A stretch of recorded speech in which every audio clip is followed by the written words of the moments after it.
Hello everyone, my name is Stephen Redman and welcome to Pastor's Library.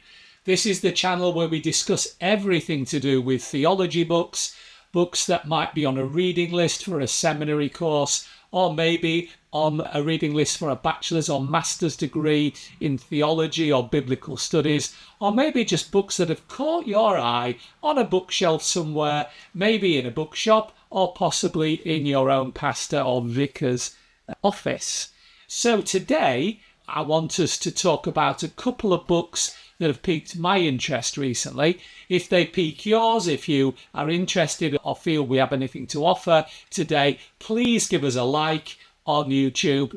Leave any comments below that you want to. I will certainly try and get back to you. And remember to subscribe and click on the bell. Clicking on the bell means that you will be notified the second we launch a new episode. And subscribing will help promote the channel, for which we would appreciate your support, and believe me, we are very grateful. So two books today which I found very interesting. This one by Sandra Dlan is called Nobody's Mother, and this book basically is about the last verse in 1 Timothy 2 that says women will be kept safe through childbearing, blah, blah, blah. And sometimes it says women will be saved, depending on the translation. And of course, this is a verse that has caused great controversy over the years. And Sandra Dlan, who is a professor at Dallas Theological Seminary and has a particular repertoire of books on a sexuality theme, although she's either edited or written for herself 20 books. So she's not to be ignored.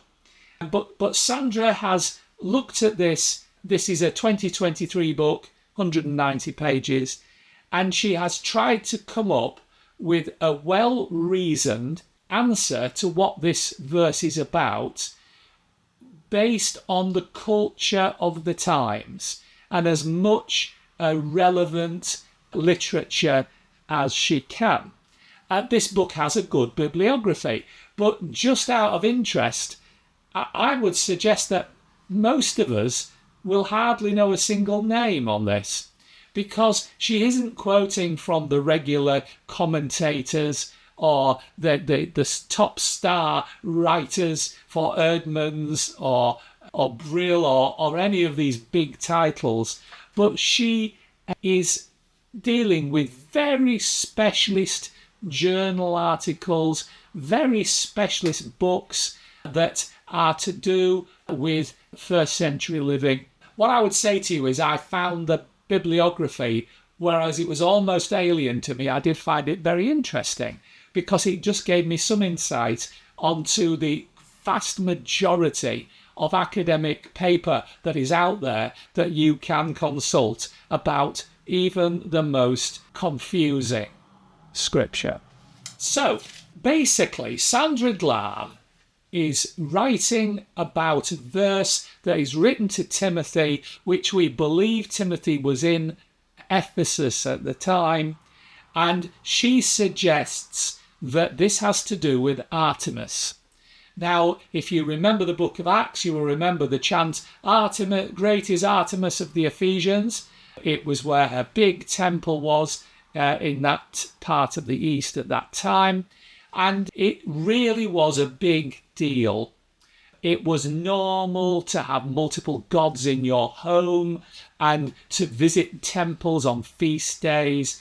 And in a time in which people are suddenly turning to Christ, the church is encouraging them to put away their idols.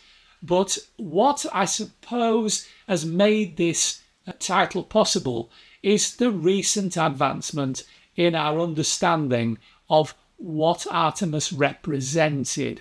In many respects, she was looked upon as the great midwife. Women would take a sacrifice to the temple when they were pregnant, and it would all be about Artemis keeping them safe through their pregnancy and particularly their delivery. Let me say this is an academic book. It has got substantial bibliography and footnotes. Everything about it is a good reference for a university essay. So Sandra's thesis here is that she believes that newly converted Ephesian women, in particular the Ephesian women, but those who followed Artemis, would need a lot of encouragement that they no longer had to depend on Artemis for support, although we now understand that that was a fictitious support. But to them it seemed a very real thing. It was a superstitious thing that they had to ask Artemis for help. But they are now told these gods are useless, nothing, follow Jesus, all will be well. And so Paul is writing to Timothy in Ephesus to tell him, encourage your women, they will be kept safe through childbearing if they continue to follow Jesus. And they should pray to Jesus, they should worship Jesus, which makes an awful lot of sense. So this book is just telling us that that verse reflects a context of society where Artemis is very much the focus of the worship, particularly of women. So Sandra here is telling us that in an Artemis worship-dominated society, this new religion, this new worship of Jesus is more than enough, and in fact much more effective than praying to Artemis. So that's the idea of this book. Now, all I can say about it is I couldn't put it down. It's really engaging. This is a fabulous read. I think I started it one evening when I got home from work and I finished it the following evening. It's quite a straightforward read, but it's very, very well worth a look. And if you've ever thought about that verse, which, believe me, I've thought about it, I've preached about it, I've taught about it, that book has opened my eyes. I think it's really good. The other book I want to talk to you about today is Women in the New Testament World by Susan Hyland.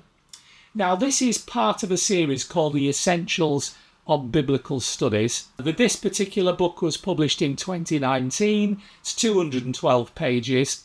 And this is a deconstruction of a number of classical explanations for why women are listed as being in leadership in some form, and shares why they don't bear up under serious examination.